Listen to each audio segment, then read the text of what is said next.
Nos Estados Unidos cresce o medo, não da guerra em curso, mas da que ainda está surgindo. Almirantes americanos alertam que seu poder naval está abalado. Enquanto Washington alerta, estaleiros chineses mostram algo não visto desde a Segunda Guerra Mundial. Novos contratorpedeiros, submarinos e porta-aviões estão saindo dos estaleiros quase todo mês. A China está assumindo o papel que os Estados Unidos tiveram em sua ascensão. Pela primeira vez desde a Segunda Guerra Mundial, os Estados Unidos assumem o papel que era do Japão, forte, mas cercada por um poder crescente.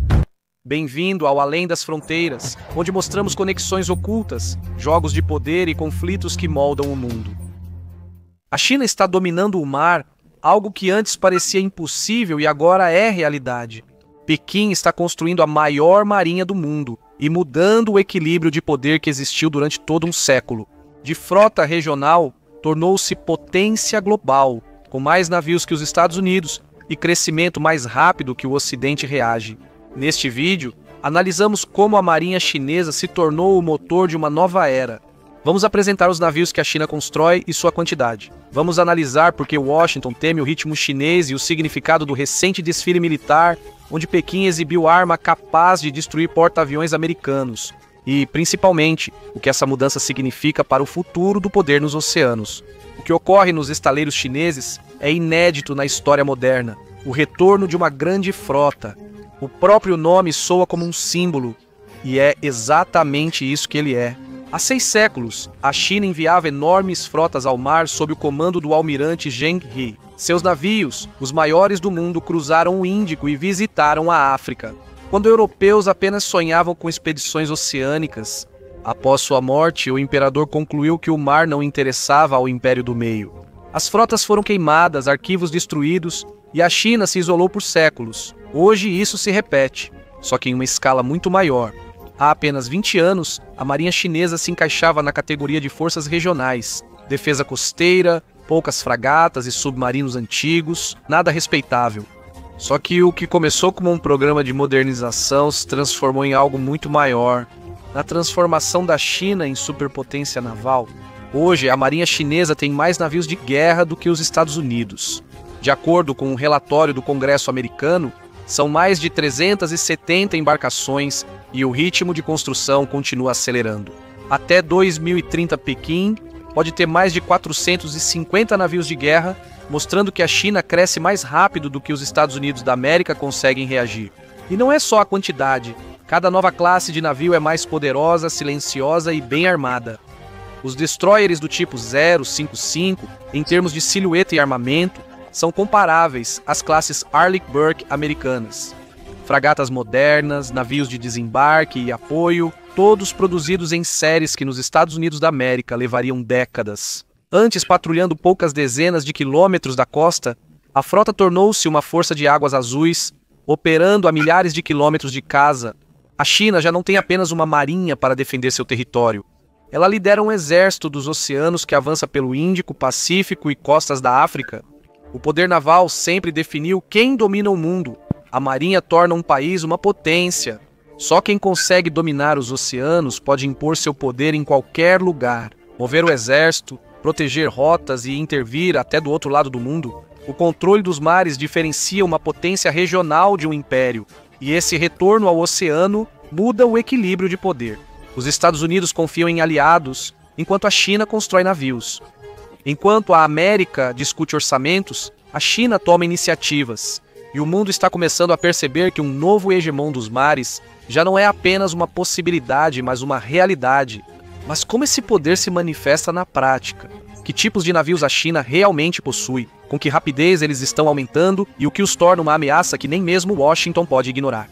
O poder chinês em números. Atualmente, a China possui a maior marinha do mundo, com mais de 370 navios de guerra, e os Estados Unidos da América cerca de 290. Não é apenas um número. Atrás de cada navio há uma fábrica, trabalhadores e a decisão do Estado de transformar o mar em caminho, não fronteira. A frota americana possui 11 porta-aviões nucleares das classes Nimitz e Ford, um nível que nenhum outro país sequer chega perto. A base da frota chinesa são 3 porta-aviões. O Liaoning era um navio soviético em construção na Ucrânia. comprado e modernizado pela China. O Shandong é uma versão doméstica, sendo o primeiro porta-aviões construído na China. O terceiro, Fujian, representa um salto tecnológico. Projeto original com catapultas eletromagnéticas, como as dos super porta-aviões americanos classe Ford.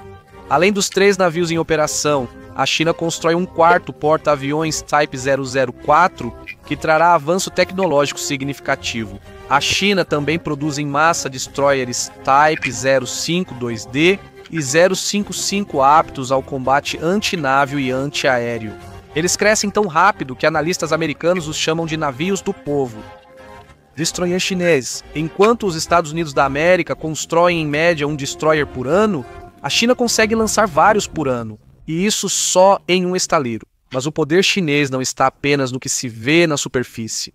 Mais relevante é o que está sob ela. Pequim tem mais de 70 submarinos, sendo 12 nucleares. Entre eles estão os submarinos Yin, que transportam mísseis balísticos nucleares capazes de atingir os Estados Unidos da América. A base deles é a ilha de Hainan, onde a China possui docas subterrâneas escavadas diretamente nas rochas, invisíveis para os satélites. São exatamente esses submarinos que formam a espinha dorsal da dissuasão silenciosa da China. Como já dissemos, a China tem vantagem clara no ritmo de construção. Nos Estados Unidos da América, a construção de um destroyer leva de 7 a 9 anos, enquanto na China ocorre em menos de 3 anos. Os estaleiros em Xangai e Dalian trabalham sem parar, em 3 turnos, sem interrupção. O que a indústria americana considera um recorde, para a China é rotina. Anualmente, ela lança dezenas de embarcações e possui capacidade de produção muito superior à americana. Na teoria, a China parece mais forte, mas os números distorcem isso. Analistas destacam que é preciso considerar não só o número de navios, mas também seu deslocamento, pois o peso revela o real tamanho e força da frota. Navios americanos são maiores e mais pesados, por isso os Estados Unidos da América mantêm vantagem na tonelagem total. A frota deles tem mais navios grandes, porta-aviões e submarinos nucleares. Já a marinha chinesa se divide entre fragatas e corvetas menores, voltadas à defesa regional. A diferença está caindo rápido. Se a China continuar no ritmo atual, pode superar os Estados Unidos em tonelagem até o final desta década. E isso seria um marco histórico. Desde a Segunda Guerra Mundial, nenhum país superou a frota dos Estados Unidos da América, mas isso está mudando. A China está criando não só uma marinha, mas também um símbolo de nova ordem. E esse símbolo foi recentemente exibido ao mundo durante um grandioso desfile militar em Pequim, mostrando que suas ambições vão muito além do mar. Alerta hipersônico. Pequim sediou o maior desfile militar desde a pandemia. 8 aviões a jato sobrevoaram a Praça da Paz Celestial, seguidos por uma longa coluna de equipamentos militares. Na frente, um novo míssil hipersônico que, segundo a mídia chinesa, foi feito para destruir porta-aviões americanos. Simbólico? Foi suficiente. O desfile marcou o 80º aniversário do fim da Segunda Guerra Mundial e da vitória sobre o Japão. O presidente Xi Jinping sorria na tribuna. A liderança chinesa sabia bem a mensagem que transmitia ao mundo. Armas hipersônicas são hoje os mísseis mais rápidos e difíceis de interceptar do mundo. Elas voam a mais de 5 vezes a velocidade do som, mudam de trajetória e atingem o alvo com precisão de poucos metros.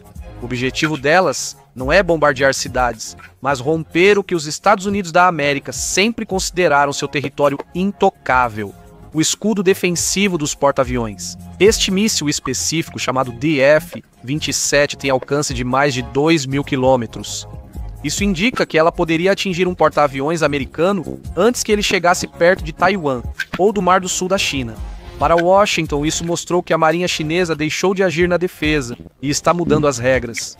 As armas hipersônicas integram a estratégia chinesa de Anti-Access Area Denial, que visa impedir a entrada do inimigo em certa região. Na prática, isso quer dizer que, em uma guerra por Taiwan, mísseis chineses poderiam destruir porta-aviões, bases e sistemas de abastecimento antes da entrada das forças americanas. E é exatamente isso que faz dos mísseis hipersônicos um pesadelo para o Pentágono. Nos Estados Unidos, após a exibição, começou uma onda de discussões. A mídia destacou a perda de vantagem estratégica, e especialistas alertaram sobre o déficit tecnológico dos Estados Unidos da América. Enquanto os Estados Unidos da América confiaram por décadas em seus grupos de porta-aviões como símbolo de poder global, a China está desenvolvendo armas projetadas diretamente para sua eliminação. É como uma partida de xadrez em que um dos jogadores finalmente toca o rei do adversário. O desfile em Pequim celebrou o passado e mostrou o futuro, e de um futuro onde a China não é mais coadjuvante. Se você quiser uma análise mais detalhada das armas que a China exibiu nesse desfile, assista ao vídeo separado em nosso canal. Analisamos cada sistema, de drones aos novos mísseis antinávio, que mudam o equilíbrio de poder no Pacífico. Esse desfile também simbolizou uma mensagem mais profunda, que o poder não nasce apenas em laboratórios e centros de pesquisa, mas nas fábricas que conseguem produzir essas armas em grande quantidade. É aí que começa a verdadeira disputa industrial, tecnológica e estratégica. Durante a Segunda Guerra Mundial, aconteceu uma disputa que mudou a história. Estados Unidos e Japão, duas potências navais que se enfrentaram na maior batalha dos oceanos. Os japoneses tinham vantagem no início, pilotos e tripulações mais experientes, torpedos modernos, mas os americanos tinham o que faltava ao Japão: fábricas, um coração de aço, capaz de lançar novos navios mais rápido do que o inimigo conseguia afundá-los. Enquanto o Japão lançou 16 grandes navios de guerra em 1942, os Estados Unidos da América construíram 180. Essa simples equação decidiu a guerra. A vitória americana se deveu à velocidade, capacidade industrial e constante produção de novas máquinas. E é justamente nessa equação que hoje a história começa a se repetir. A China está assumindo o papel que antes era ocupado pelos Estados Unidos. Em suas margens estão surgindo estaleiros que não têm igual no mundo. São enormes, totalmente automatizados e conectados a um ecossistema industrial onde tudo, do aço à eletrônica, é produzido internamente. Em Xangai, Dalian ou Guangzhou, 10 mil operários trabalham em 3 turnos. Mensalmente, eles lançam novos contratorpedeiros, fragatas ou navios de abastecimento ao mar. Já os estaleiros americanos lutam para sobreviver. Antes, navios eram feitos em muitos portos. Hoje só restam alguns. A construção de um contratorpedeiro leva anos e custa bilhões. Até as maiores empresas dos Estados Unidos da América admitem não acompanhar o ritmo da produção chinesa. Enquanto os Estados Unidos da América produzem menos de 1% da tonelagem mundial, a China produz mais da metade. E isso não é só uma estatística econômica, mas uma vantagem estratégica. Analistas americanos alertam que Washington pode enfrentar situação semelhante à do Japão em 1942. Experiente, forte, mas exausto. No início, talvez consiga desferir um golpe forte, mas não consegue sustentá-lo. Quem tem indústria, tem poder. E a China sabe disso, por isso investe não só nas forças armadas, mas também em tudo o que as mantém funcionando. Da produção de aço aos semicondutores. Hoje, os estrategistas fazem uma pergunta que há 10 anos pareceria absurda. A América pode vencer uma guerra de desgaste quando a capacidade de produção importa mais que o número de vetores nucleares? A resposta pode ser desconfortável, mas essa guerra não ocorre mais só nas fábricas. Ela também ocorre no mar, onde o poder chinês encontra o mundo dos aliados americanos. No Pacífico, mais um capítulo desse confronto é escrito. Ainda não terminamos. Se gostou do vídeo, elogie para alcançar mais pessoas. Se quiser apoiar meu trabalho, contribua como agradecimento. Obrigado, seguimos em frente. Batalha do Pacífico 2.0.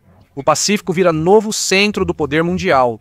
Lá, onde durante a Segunda Guerra Mundial a história foi feita, hoje duas potências se encontram novamente, os Estados Unidos e a China. Mas desta vez não se trata das ilhas Midway ou Guadalcanal, e sim do Mar do Sul da China. Território com centenas de recifes, atóis e ilhas artificiais que a China transforma em fortalezas. Pequim alterou sistematicamente o mapa do mar na última década. A partir de recifes, criou bases militares completas com sistemas de radar, hangares para drones, depósitos de munição e aeroportos para aviões de combate. Onde antes ancoravam barcos de pesca, hoje estão mísseis antinávio e caças de longo alcance. A China diz que as ilhas são defensivas, mas quem acompanha a geopolítica sabe que são uma rede de controle regional avançado. Os Estados Unidos da América e aliados chamam isso de militarização do mar. Destroyers e aviões americanos de reconhecimento navegam e voam perto dessas ilhas para mostrar a liberdade de navegação. É um jogo de nervos que acontece quase todos os dias. Alertas de aviso aparecem nas telas dos radares. Pilotos se observam e às vezes incidentes quase resultam em colisão, ficando a centenas de metros do choque. Já falamos sobre essa guerra silenciosa, mas cada vez mais perigosa, em um vídeo separado sobre as ilhas artificiais chinesas. Lá você pôde ver como Pequim está gradualmente criando um escudo marítimo que vai das ilhas Paracel até o arquipélago Spratly. Esse escudo é a chave para entender a estratégia chinesa. Não é só defender Taiwan, mas controlar o Pacífico Ocidental. Os analistas militares chamam isso de primeira linha de ilhas. É uma linha imaginária que vai do Japão, passando por Taiwan, até as Filipinas. Se a China controlasse essa linha, afastaria os Estados Unidos da América de sua costa e teria acesso ao oceano aberto. Isso mudaria o equilíbrio de poder não só na Ásia, mas em todo o planeta. Só que Washington está ciente disso. Por isso, reforça alianças com Japão, Austrália e Filipinas e criou a parceria Austrália, United Kingdom, United States, um programa pelo qual a Austrália deve adquirir uma frota de submarinos nucleares. É um esforço para manter a China sob controle, antes que ela consiga assumir totalmente o controle do mar. Aqui vale o ditado: quem tem mais navios tem mais opções. Mais do que nunca. A batalha pelo Pacífico 2.0 está sendo travada até agora sem um único tiro, mas a tensão está aumentando. Qualquer incidente ou manobra das frotas pode ser a faísca para algo maior, para Taiwan, Filipinas ou bases americanas próximas. Taiwan segue como epicentro da tensão. A ilha, vista por Pequim como parte inseparável da China, também é parceira-chave dos Estados Unidos. As bases americanas, no Japão, em Guam e nas Filipinas, formam uma cadeia que deve proteger Taiwan, mas ao mesmo tempo o torna o centro de um possível conflito. Em caso de guerra, os primeiros ataques seriam aqui. Esses ataques definiriam se a guerra ficaria restrita à região ou se espalharia globalmente, as preocupações e a realidade dos americanos. Nos Estados Unidos da América, cresce o debate sobre a perda de vantagem. Nos comitês do Congresso, soam alertas de que a China já não é apenas um rival regional, mas um concorrente real em um nível que os Estados Unidos da América não enfrentam há décadas. Relatórios do Pentágono apontam que uma vantagem está se esgotando rapidamente. Alguns almirantes admitem que, se uma guerra começasse hoje no Pacífico, a América talvez não fosse favorita. Durante décadas, os porta-aviões foram símbolo do poder americano. Quando surgiam no horizonte, indicava que os Estados Unidos controlavam a situação. Na era das armas hipersônicas, esse símbolo virou um alvo vulnerável. Cada porta-aviões é enorme, lento e depende de apoio logístico, o que os novos mísseis chineses podem destruir. Essa mudança ocorre não só nos oceanos, mas também na mente dos estrategistas. Os Estados Unidos percebem que sua hegemonia não é mais garantida. Após décadas sem concorrência, de repente enfrentam um adversário que é tecnicamente capaz, economicamente forte e determinado. O mais desconfortável é que esse adversário escolheu o campo de batalha antes dominado pelos Estados Unidos. Washington reage investindo em novas armas, fortalecendo alianças e comentando sobre isso. Dissuasão estratégica, mas também aumenta a incerteza. A mídia americana transforma cada novo contratorpedeiro chinês, base no Mar do Sul da China, e teste de míssil em alerta de colapso da ordem mundial. Não é pânico de guerra, mas sim o medo de, pela primeira vez na era moderna, os Estados Unidos não ditarem mais o ritmo, apenas reagirem. Uma hora será preciso reagir, não liderar. E em um país que construiu sua identidade na ideia de ser líder mundial, talvez esse seja o maior abalo de todos. O confronto entre Estados Unidos da América e China já não ocorre só no mar.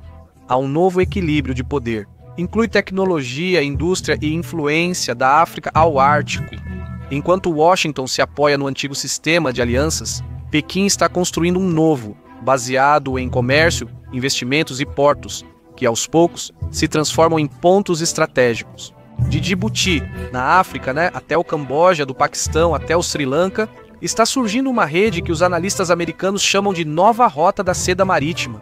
Cada um desses portos tem um propósito civil, mas todos têm um denominador comum: a presença da marinha chinesa.